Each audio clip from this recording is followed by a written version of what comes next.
I used to write a lot at my local library. I don't so much anymore because, and I don't know if it's true here in Texas too, but my library is becoming much noisier.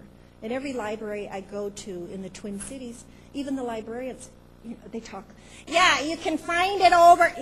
Nobody shushes people anymore, except me, and that doesn't make me too popular with the other patrons. But I was writing, I think, Angry Housewives Eating Bonbons, and sometimes, I used to always write my books by hand, but now I've stepped up to the computer age, and I got a laptop, which is so fun because I can lay down and write. But I was sitting at my local library by the fireplace the gas fireplace that's never lit because of budget constraints. But I heard a woman up at Miss Lucy's desk, and she said, yeah, do you have that tall pine polka by that Lorna Landvik?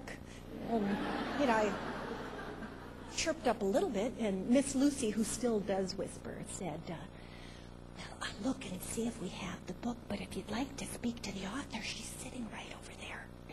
So the woman came up and started talking to me, and I'm always very happy to speak to readers, particularly if they've read my books. But she was a talker, and she kept talking. And I was just waiting to get back to this scene that I was writing, talk. And finally, about 5 hours later, she got this little glimmer in her eye, and she said, we've met before. And I said, really? I don't recall. Where was that? She looks at me and she says, I was the nurse at your colonoscopy.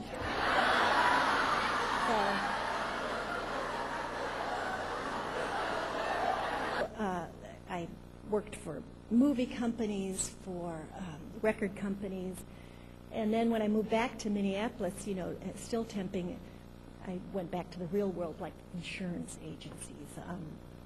But I had written while I was in LA, and I had always thought of myself as a novelist, but I was young and distracted on this supposed acting career, so I would only write short fiction. And it wasn't until we had our first daughter, and she was just born in 1985, and I had a dream that I was Gorbachev's temp secretary. And in the dream, and he had just come to power, and nobody knew what the status between the two superpowers, what it was going to be. And in my dream, the United States had sent a nuclear weapon to Russia, and he had until high noon to respond.